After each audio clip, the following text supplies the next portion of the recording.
Você sabe o que foi um campo de concentração nazista? Eram locais caracterizados por um forte esquema de segurança, maus tratos, trabalhos forçados, direcionados aos judeus aprisionados e pelo desenvolvimento de infraestrutura para a execução em massa dessa comunidade étnico-religiosa. Nesses locais, cerca de 6 milhões de judeus foram exterminados durante a Segunda Guerra Mundial, no maior genocídio do século XX pelo Estado nazista. O mundo estava em guerra e em alguns desses campos eram mantidos também os prisioneiros dessa guerra, soldados, oficiais das tropas inimigas. Para estes, o destino não era o mesmo dos judeus com o fim nas câmaras de gás, mas nem por isso a sua estadia nesses campos de concentração foram menos terríveis. Antes de começar, peço para que você se inscreva no canal, assim você não perde nenhuma das histórias que rolam por aqui e são as mais incríveis viagens através do tempo. Já aviso que a história de hoje é um pouco longa, mas prometo que vai valer a pena. Meu nome é Vanessa Silva e a quem interessar, essa é a história que eu vou contar hoje. Um espetacular e inimaginável sistema de fuga organizado por engenhosos prisioneiros de guerra para escapar de um desses campos de concentração.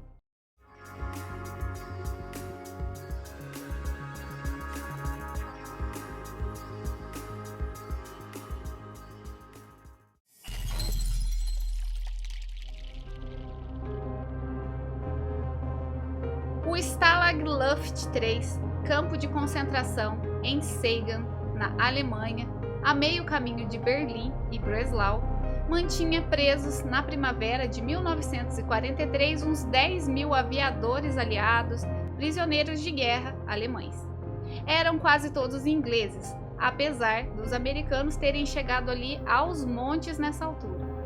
Em abril, o campo foi ampliado pela adição de um novo grupo de barracas, ao norte, para onde 700 homens, entre os quais Paul Brickhill, o contador da história de hoje, tenente aviador, foram transferidos.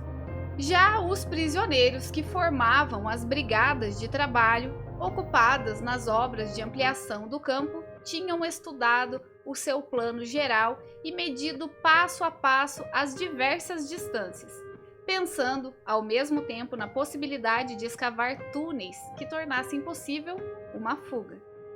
A ideia de fugir era, com efeito, a única esperança e motivação, o que dava ânimo durante meses desse dormente cativeiro, onde o destino era trabalho forçado e depois, provavelmente, a morte. Alguns oficiais que estavam presos ali já tinham ajudado a cavar túneis em outros campos, e foi em volta deles que construíram a organização de fuga, denominada Operação X.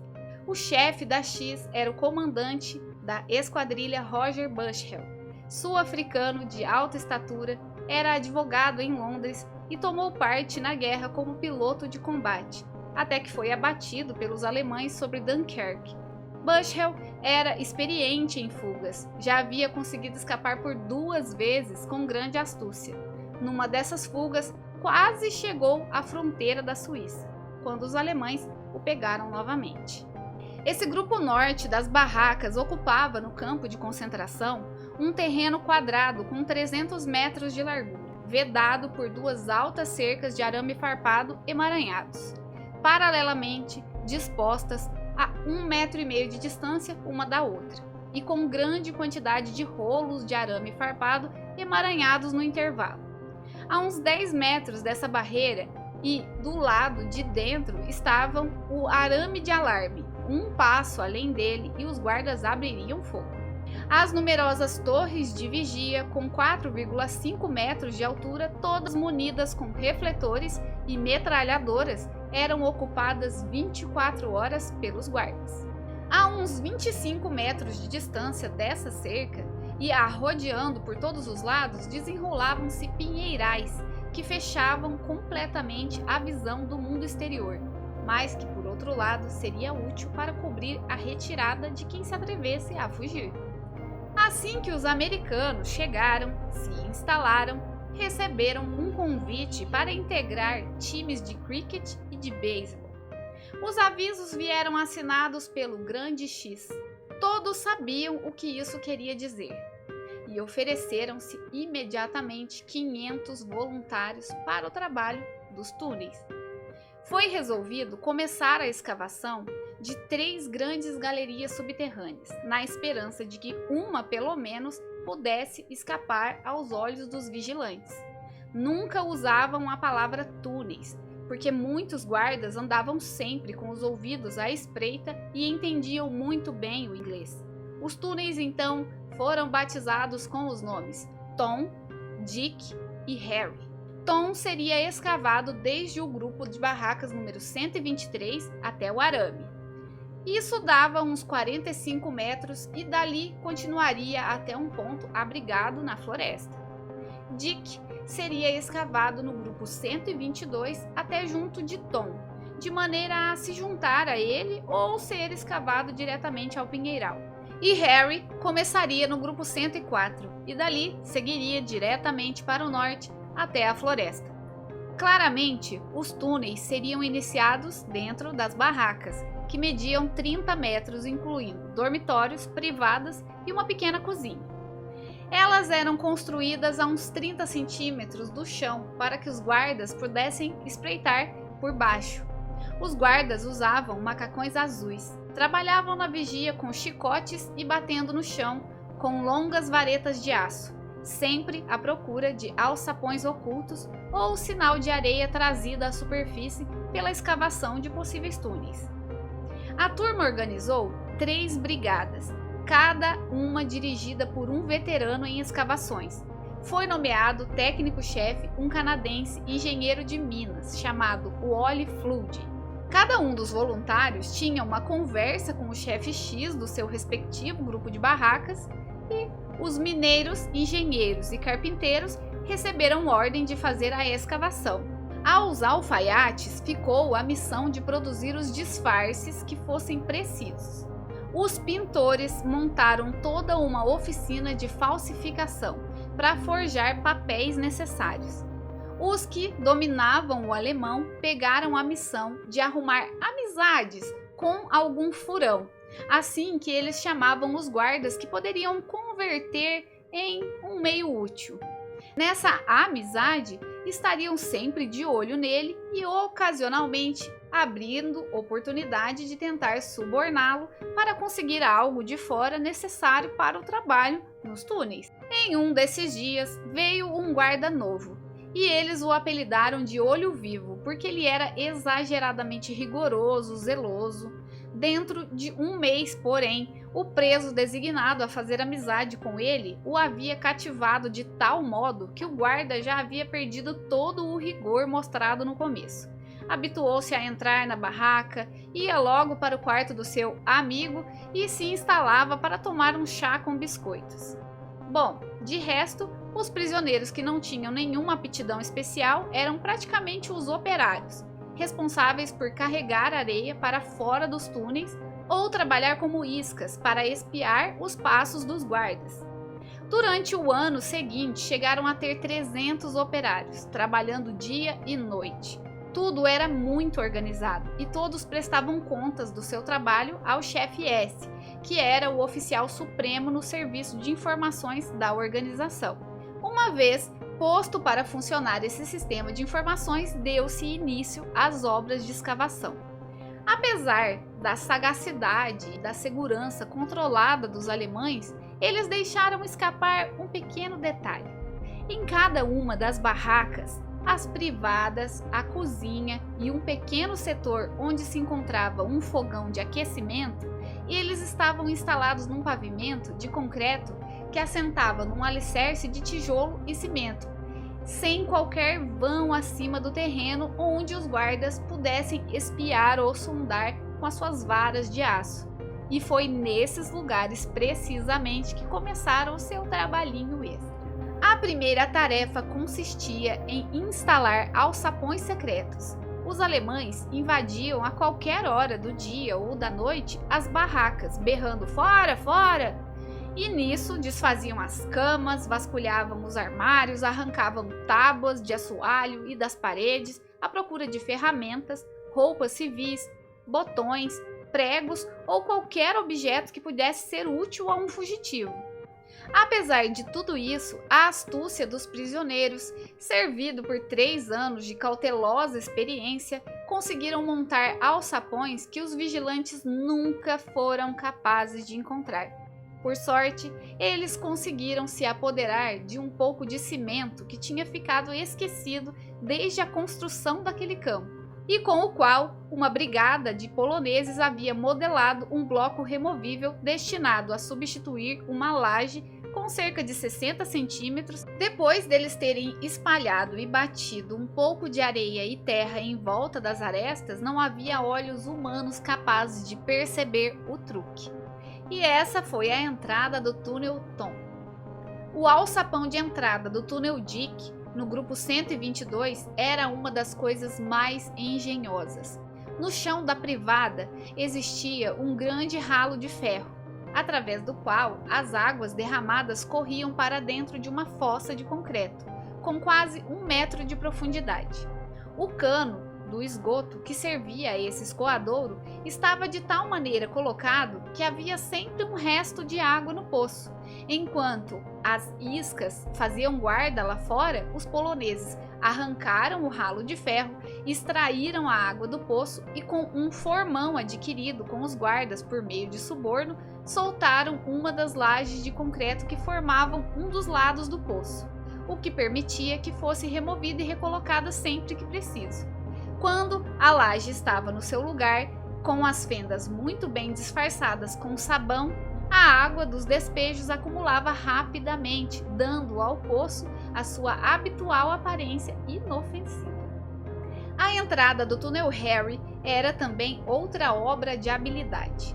O fogão de aquecimento do dormitório 23, no grupo 104, muito alto, assentado em ladrilhos apoiados em uma base de concreto com cerca de 1,20 m de largura, os prisioneiros então empurraram o fogão para trás, soltaram os ladrilhos e tornaram a assentá-los num alçapão de concreto que se parecia tanto com a base original como um ovo se parece com o outro. Todas essas operações foram executadas, como já vimos, com todos correndo grande risco. O chão, que dava para a entrada do túnel Harry, esteve levantado ao todo durante 10 dias e escondido aos olhos dos guardas apenas por um colchão atirado como que por acaso em cima dele, mas ainda assim passou despercebido pela vigilância. Eles se preparavam agora para começar as operações, as mais arriscadas ainda, que seria a escavação. As distâncias, a direção e os ângulos dos 3 túneis tinham sido calculados por meio de operações de trigonometria rudimentar. Estavam informados que os aparelhos de captação de sons que os alemães usavam não eram capazes de registrar a mais de 7,50 m de profundidade. De maneira que resolveram escavar os poços de entrada até uns 9 metros de profundidade na vertical, a contar dos alçapões, antes de começarem a abrir a galeria em direção à floresta. O solo, arenoso e leve, era fácil de cavar, mas isso exigia escoras sólidas. Para começar, exigiram que cada homem contribuísse com 2 ripas de sua cama. Esse primeiro tributo não alterou em nada suas vidas, mas quando foi necessário arrancar mais ripas das camas, passou a ser difícil conseguir dormir nelas. O primeiro corte nas areias foi dado no início de maio de 1943. Eles trabalhavam quase desde o toque do amanhecer até a chamada da noite, com pequenos intervalos para comer, e era nesses intervalos e durante a noite que eles trabalhavam nos túneis. Os operários tinham à sua responsabilidade a penosa tarefa de se livrar da areia amarela e brilhante que, se fosse despejada na superfície do solo pardo, faria um contraste que qualquer um perceberia de longe. Parte dessa areia poderia ser misturada com a terra de seus pequenos jardins, mas para resolver os seus problemas, essa nem de longe seria uma solução. E para resolver essa questão, eles se apossaram de dúzias de toalhas pequenas que costuraram de maneira que, quando cheias, ficavam em forma de salsichas, com um dispositivo de abertura com fio. Os operários penduravam esses sacos dentro de uma das pernas da calça e se encaminhavam com o ar mais natural desse mundo para o pátio de recreio. E ali, os iscas já posicionados executavam as suas manobras de distração dos guardas, chamando eles para desafios de boxe, partidas de vôlei ou mesmo fingiam brigas. Então, os operários se misturavam a eles, metiam as mãos nos bolsos, puxavam os fios que fazia abrir fundos nos sacos, deixando escorrer a areia em fio para o terreno, com dúzias e dúzias de sapatos batucando e rastejando em cima. A areia não demorava em perder a cor brilhante e se confundia com a superfície do campo. Quando o trabalho corria bem, em um dia cerca de 150 operários espalhavam toneladas de areia debaixo da fuça dos guardas nazistas. Os túneis iam sendo escavados com pequenas pás de carvão e raspadeiras de ferro, que haviam sido improvisadas com peças dos fogões. Mediam uns 60 centímetros de largura e eram escorados com caixas feitas com as ripas das camas, talhadas para que as pontas se juntassem umas às outras. Quanto aos pregos, iam poupando o máximo que podiam para que sobrassem para as escadas dos poços. No fundo de cada um desses poços de entrada foram escavados uma câmara espaçosa para o uso dos carpinteiros e modeladores para instalar material de ventilação. Um dia estavam 3 cavadores trabalhando no alargamento da base do poço do túnel Dick, quando a areia começou a se infiltrar através do forro de madeira. Dali a alguns segundos parecia uma avalanche. A escada, porém, aguentou, e 2 cavadores subiram com toda a pressa até o alto. O terceiro, o Olive Flood, ficaria soterrado se os outros não tivessem o acudido com rapidez. O poço ficou afogado de areia quase até a boca. O contratempo era de deixar qualquer um de cabelo branco, mas tornaram a pôr as mãos à obra com o mesmo empenho. Os veteranos do ofício tinham aprendido por experiência que não se pode ir muito longe numa escavação subterrânea sem, de algum modo, fazer a renovação do ar, e que para isso não bastavam os orifícios abertos até a superfície. Por um acaso feliz, não se sabe de onde, apareceu no campo um exemplar de uma revista de linguagem simplificada sobre mecânica, com um artigo que ensinava como improvisar uma bomba de ar para amadores. E com esse material de instruções, eles se colocaram imediatamente a fabricar uma. Reuniram todas as latas de leite em pó que conseguiram encontrar, cortaram as tampas e juntaram umas às outras, formando um cano cilíndrico. Usaram os jornais alemães para cobrir as juntas. O cano foi assentado numa espécie de valeta ao longo da galeria, no chão, e a cobriram muito bem com areia. No extremo mais afastado, instalaram uma espécie de peneira por onde o ar entrava fresco na galeria.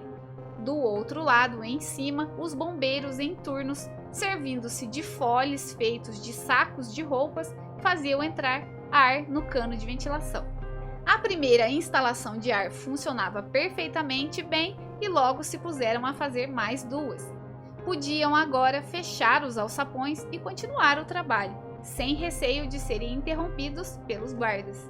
Os especialistas da equipe de eletricidade apanhavam aqui e ali fragmentos de fios com que os construtores do campo tinham deixado ali meio que por descuido. Passaram então furtivamente a refazer a instalação elétrica do campo de maneira a aproveitar umas dezenas de metros de fio. Arranjaram assim o bastante para montar nos 3 túneis e em seguida fizeram a ligação oculta com o circuito do campo. Roubaram lâmpadas dos corredores e graças a isso tudo tinham então iluminação para trabalhar nos túneis. Quando por acaso os alemães se esqueciam de ligar a corrente para o campo durante o dia, usavam lamparinas improvisadas com cordões de pijamas e manteiga. Os cavadores criaram um sistema rígido de trabalho. Enquanto o primeiro deitava de lado, esticado, apoiado num dos cotovelos, atacava a face do túnel e empurrando ao mesmo tempo a areia para trás, em direção aos pés. O segundo posicionado com a cabeça para o outro lado e as pernas juntas com a do primeiro, e nessa posição ia recolhendo a areia em caixas especiais que eram dispostas uma após a outra e arrastadas com cordas improvisadas até o poço. Esse sistema de improviso carregava 2 caixas de cada vez ou um homem. Era excelente. Dispunham de rolamentos com esferas fornecidas por um dos guardas domesticados, e os trilhos por onde percorriam eram feitos das calhas das barracas. Quando os túneis já tinham um comprimento suficiente, os cavadores se deitavam nesse comboio e assim percorriam todo o caminho até o ponto extremo onde se continuaria a escavação. O calor era sufocante dentro dos túneis. Os homens tinham que trabalhar nus porque não podiam sujar as suas roupas, ou isso os denunciaria sobre a fuga. Em cima, nas barracas, montaram chuveiros improvisados para que se limpassem antes que soasse o alarme dos prisioneiros. Os escavadores não tiveram outra opção senão se adaptar aos recorrentes desabamentos durante as escavações. Na maioria dos casos, o primeiro acabava soterrado, com o segundo tendo que salvá-lo do sufoco. No final de maio, já havia se passado um mês do início das escavações. Os 3 túneis já tinham mais ou menos 21 metros de comprimento. O verão estava se aproximando e com ele a oportunidade perfeita para a fuga, pois o clima permitiria dormir ao relento e viver do que a terra desse por um tempo. Os chefes da Operação X resolveram concentrar todos os esforços no túnel Tom, que seria, segundo os cálculos, o mais curto de todos. Uma semana depois atingiram 30 metros. Segundo o que eles calcularam, significava que ainda faltava mais 30 metros da escavação para chegar num ponto bem dentro da floresta. Nesse meio tempo, o setor de falsificação, que contava com 50 homens, já havia forjado os passaportes e identidades falsas. Alguns guardas já estavam tão inseridos no esquema que eram facilmente subornados. Afinal, se fossem denunciados aos seus superiores, estariam em maus lençóis. E por conta disso, eles conseguiram adquirir materiais para fazer bússolas, peças de rádio para o receptor clandestino por onde receberiam boletins de notícias, uma máquina fotográfica e todo o material necessário às fotografias que seriam usadas nos documentos, além de martelos, serras, alicates, pregos e mapas. Alguns guardas se tornaram tão parceiros que chegaram a emprestar os seus documentos, que os falsários aproveitaram para fazer a reprodução. A falsificação de documentos era uma tarefa incrivelmente melindrosa. Desenhavam à mão as páginas inteiras, imitando a escrita à máquina com perfeição. Para fazer as carteiras de identidade, os falsários arrancavam folhas em branco das bíblias e as capas dos livros encadernados. Os cabeçalhos de papel timbrado eram trabalhados em relevo com cabos da escova de dente. Usaram os saltos das botas de borracha para recortar os carimbos com a águia do Reich e a cruz gamada. Ao todo, os falsificadores muniram os fugitivos com mais de 400 documentos forjados. Na oficina de alfaiataria havia 60 homens ocupados em transformar as suas antigas fardas da RAF em ternos civis e reproduzir cópias quase perfeitas das fardas de aviação alemã. Meia dúzia de desenhistas fizeram uma grande diversidade de mapas e os reproduziram por meio de um mimeógrafo improvisado com gelatina feita de geleia de frutas e lápis diluído em água. Foram então informados que os americanos iam ser transferidos dentro de um mês e meio para um grupo à parte. Os americanos haviam trabalhado muito intensamente nas escavações e, para que não se perdessem o fruto do seu suor, organizaram novos turnos da tarde para acelerar os trabalhos. Essa aceleração tornou mais difícil que eles se livrassem da areia retirada. Então, enterraram maiores quantidades nas hortas e parte dela foi espalhada em volta do novo teatro do campo, onde misturaram com o solo remexido. Um certo dia, um dos guardas rondando o jardim deu de cara com um pouco de areia amarela reluzente que não havia sido misturada. O incidente desencadeou toda uma série de buscas frenéticas que também foram inúteis. Entre outras coisas, os alemães cavaram uma vala entre o grupo 123 e o fio de alarme, mas uma profundidade insuficiente para denunciar o túnel Tom. No final de junho, calcularam que o Tom já devia ter alcançado a orla da floresta e se prepararam para perfurar o poço na vertical até a superfície. Nesse dia, ouviram alemães batendo nas árvores a machadadas. Foi um susto, porém uma simples coincidência. Tinham resolvido erguer ali um novo grupo de barracas. Os alemães abriram ali uma clareira de 150 metros, mas para os americanos o tempo estava se esgotando.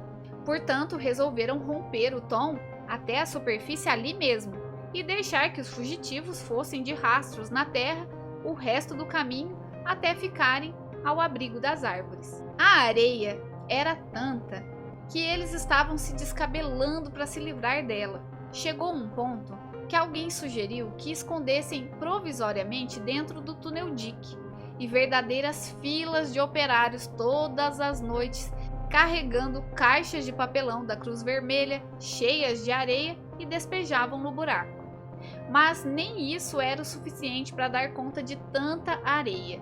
Os chefes X resolveram correr um risco ainda maior e colocar essas caixas da Cruz Vermelha escondidas debaixo das camas, na esperança que os alemães não fossem descobrir antes de terem conseguido se livrar de tudo.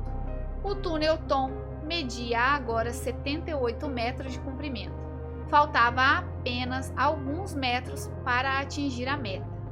Bushell resolveu parar com as obras durante alguns dias para afastar algumas suspeitas.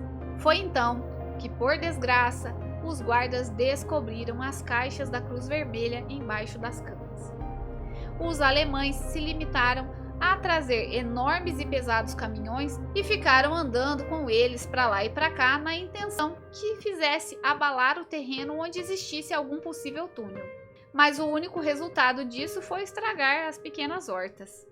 1 ou 2 dias depois, em uma das últimas buscas que deram ao grupo 123, um dos guardas espetou acidentalmente a vareta de sondagem na fenda do alçapão da galeria. Assim, estava liquidado o túnel Tom. Como não podiam achar maneira de abrir o alçapão, os guardas arrombaram, dinamitaram a galeria e, de passagem, mandaram pelos ares e ventos uma parte do telhado do grupo 123.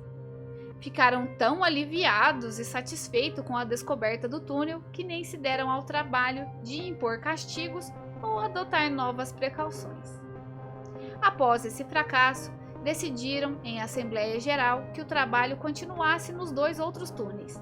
Porém, julgaram prudente suspender os trabalhos até o inverno, porque, segundo presumiam, os alemães afrouxariam a vigilância, visto que não era uma estação propícia para fugas. Os americanos foram transferidos para o seu novo pouso no fim de agosto de 1943. O túnel Dick estava atulhado de areia do Tom, e além disso, os alemães já tinham iniciado a construção de novas barracas no local onde o Dick iria romper a sua saída.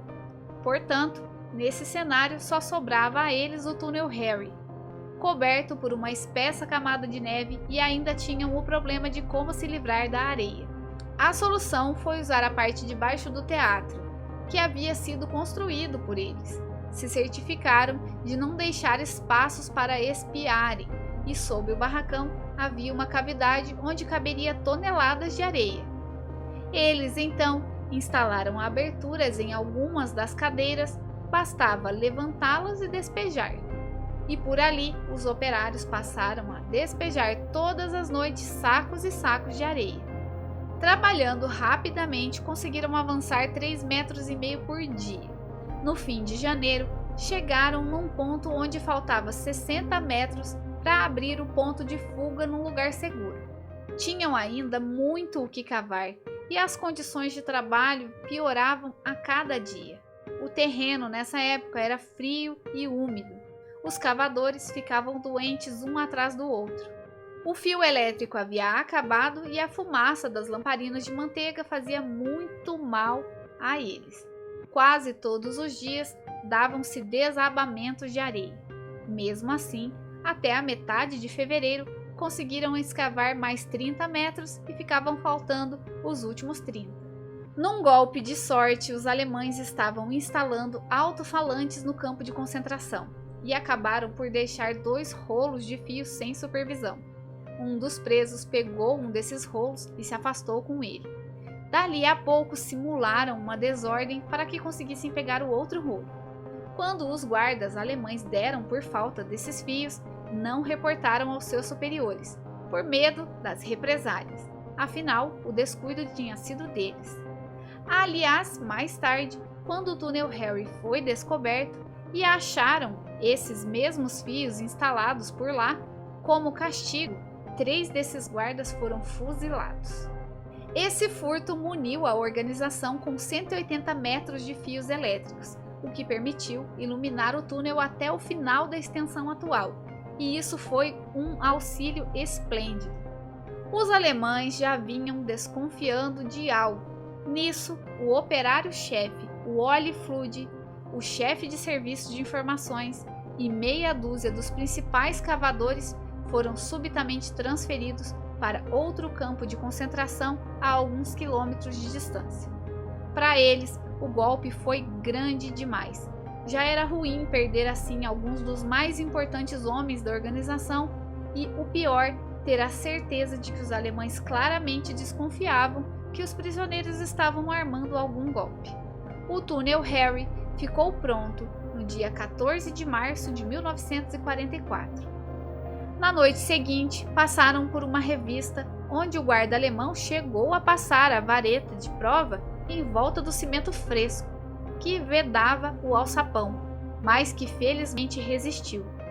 Tinham trabalhado nos túneis cerca de 500 homens, mas calcularam que apenas 220 poderiam escapar por ali durante a noite. Ficou ao encargo de Bushell que selecionasse 60 trabalhadores. Outros 20 foram escolhidos por meio de voto secreto, devido ao trabalho que tinham contribuído para as obras, e os 149 restantes foram tirados na sorte dentro de um boné. Os felizes eleitos começaram a fazer os seus preparativos. Tinham dinheiro suficiente para comprar 40 passagens de trem e os outros teriam que ir até onde a sorte os levasse.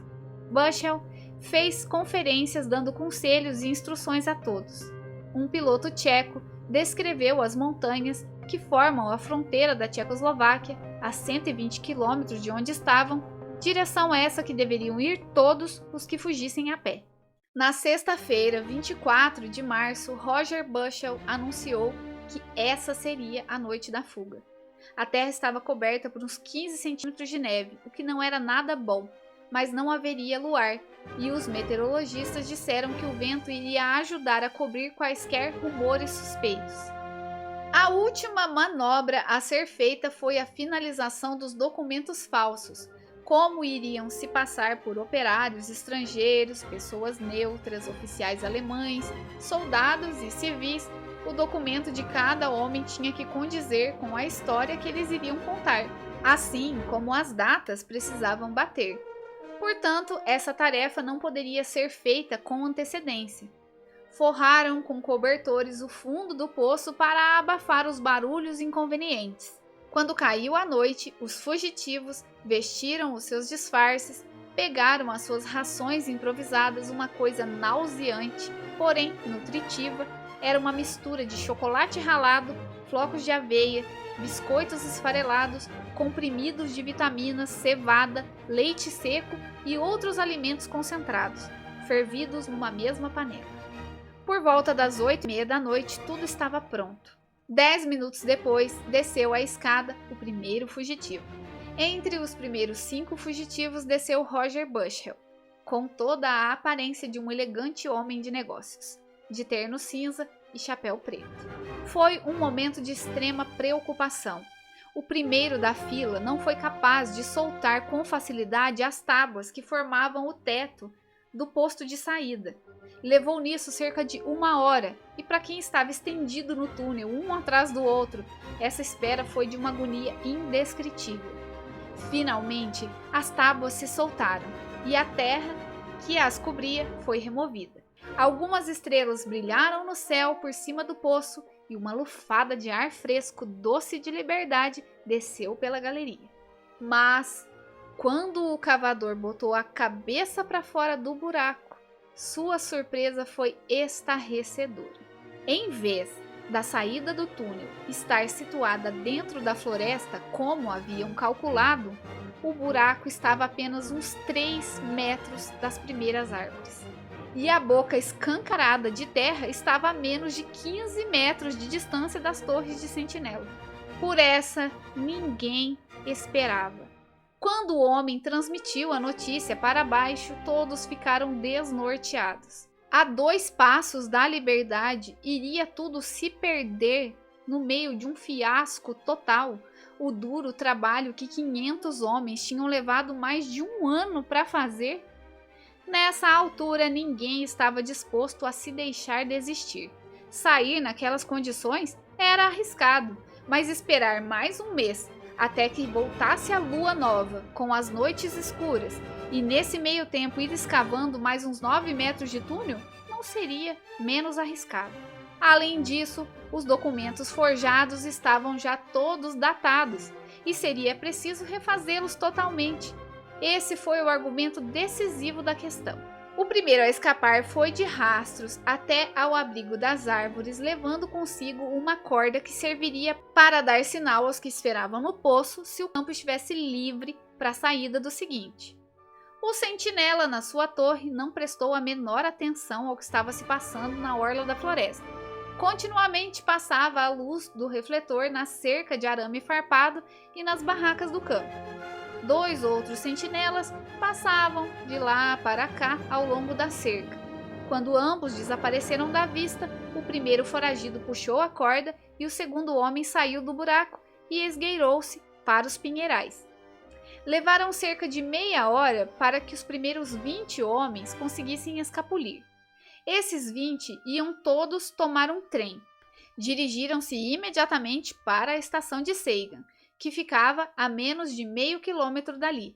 Sabiam exatamente a que horas passavam os trens, graças aos horários que alguns guardas os tinham fornecido às escondidas.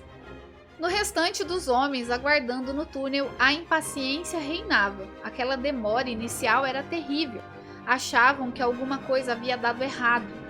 Os felizes sortudos escolhidos para fugir, trajados e bem vestidos, se encolhiam de inquietação, torcendo para que os guardas não resolvessem aparecer do nada.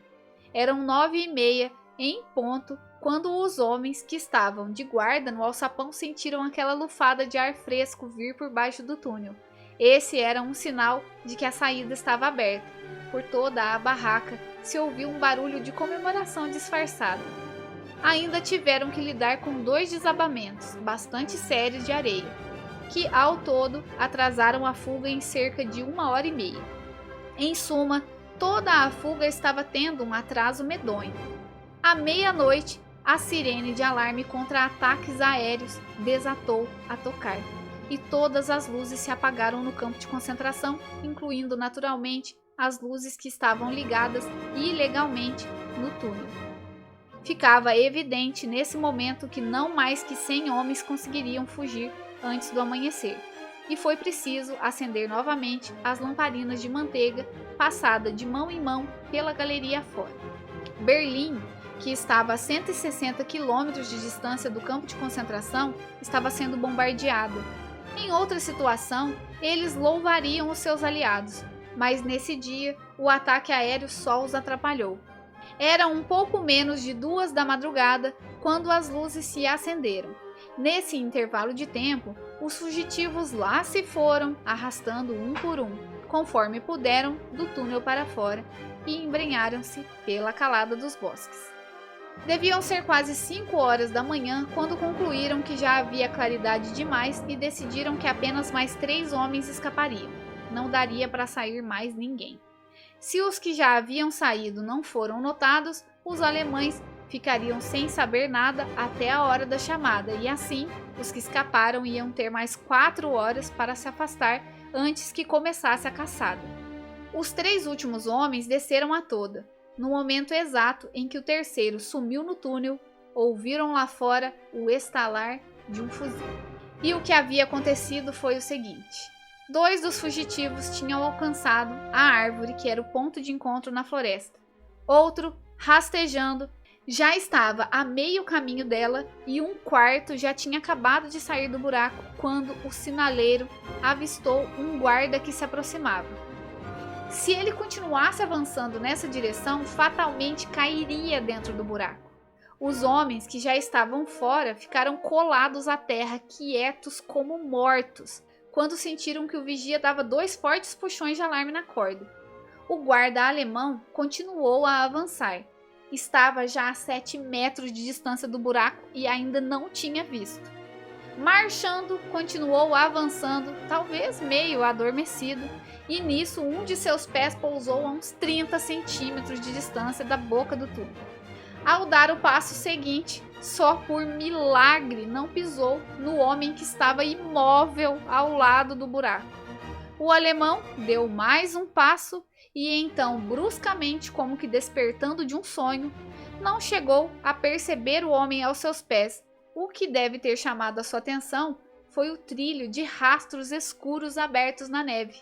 Reparou então no fugitivo deitado a meio caminho e levantou o fuzil para disparar. Nesse momento, um dos camaradas que estava à espreita junto das árvores deu um pulo para frente, pondo-se descoberto, e agitando os braços, gritou: "Não atire, sentinela, não atire!"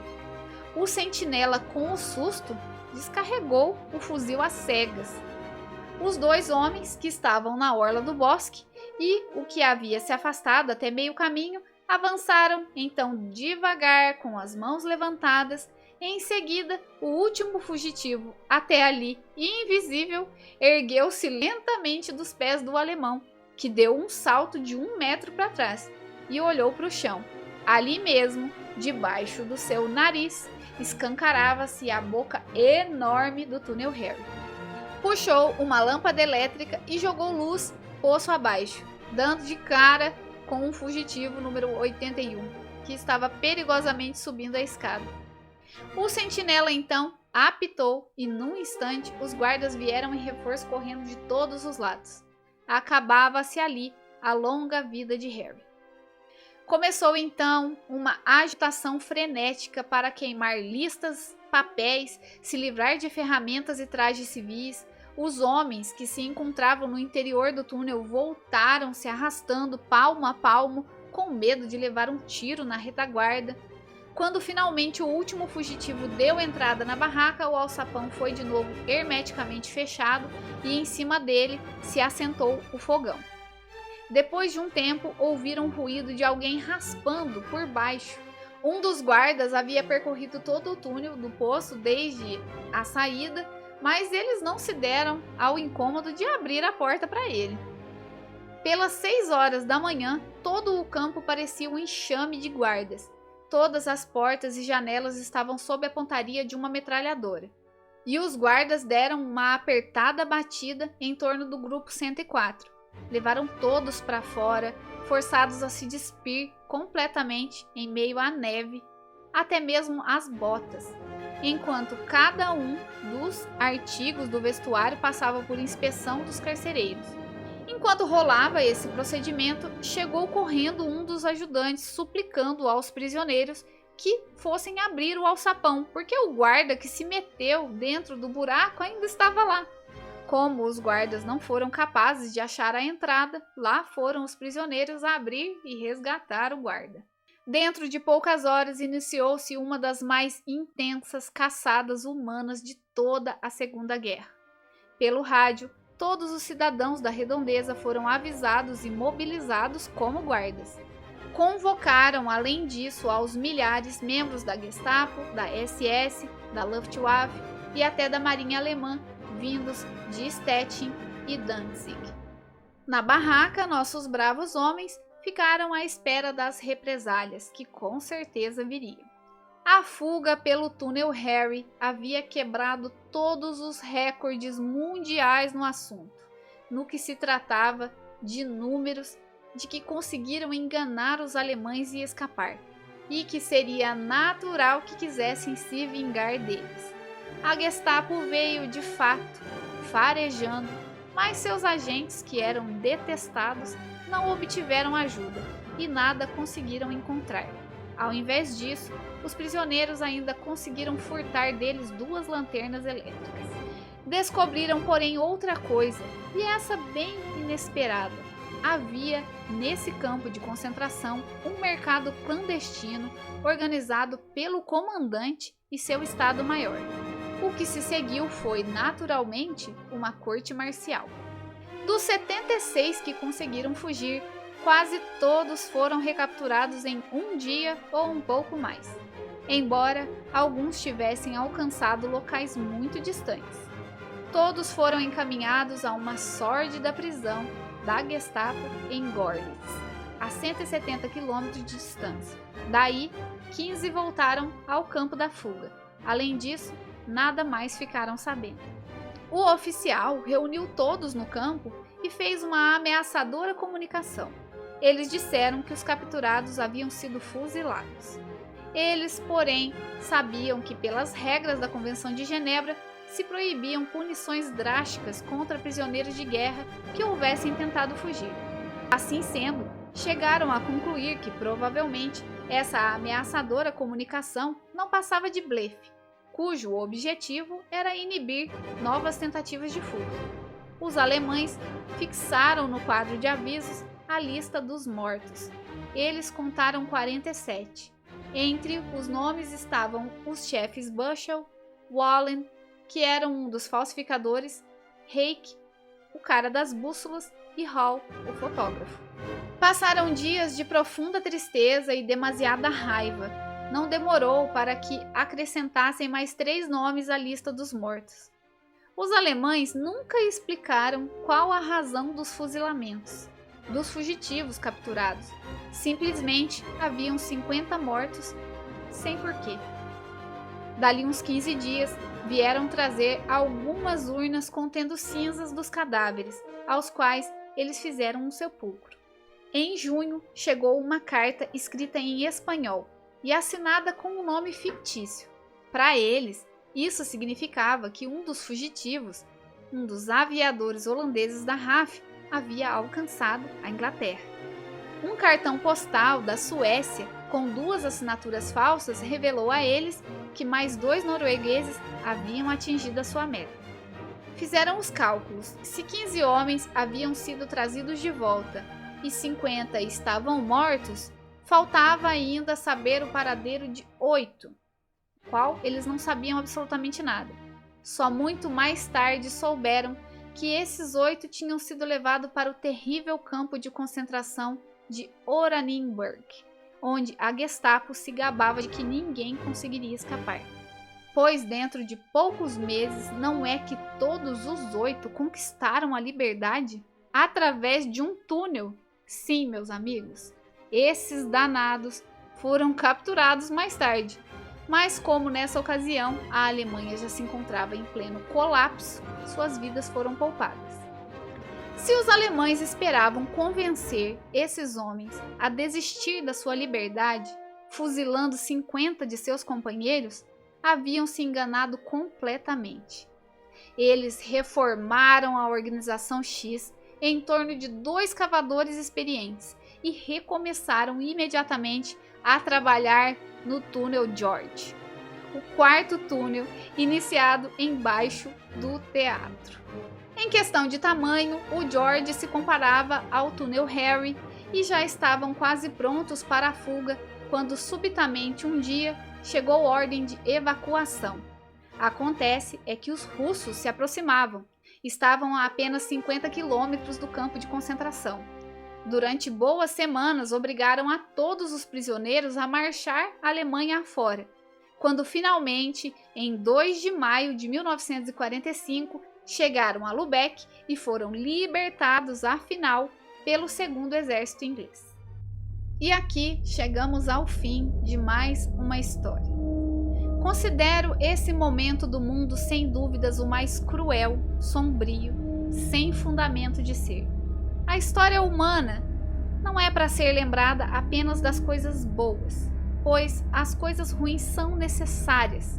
Exemplos claros como a Inquisição, a escravidão e, no assunto da história de hoje, o Holocausto, são momentos de lembrar a dor dessa ferida e para que situações assim jamais sejam repetidas. E falo dessa importância porque vivemos uma falsa sensação de segurança que acontecimentos assim não vão se repetir. Temos exemplos de fanatismo hoje, que nos mostram que o ser humano ainda tem muito o que aprender e se corrigir. Essa história faz parte das mais de 50 contidas no livro Catástrofes, Desastres e Aventuras que Comoveram o Mundo. É um livro de 1965 e cada história é de um autor diferente. As histórias são um ajuntado das seleções da revista Reader's Digest. Não se esqueça de se inscrever no canal e ativar o sininho para não perder nenhuma dessas incríveis histórias. Se possível, compartilhe com alguém que possa gostar do nosso conteúdo. Vou deixar na descrição do vídeo as informações sobre o tenente aviador Paul Brickhill, autor de O Túnel para a Liberdade, assim como as demais informações sobre o livro. Eu fico por aqui, uma ótima semana a todos vocês e até a próxima história.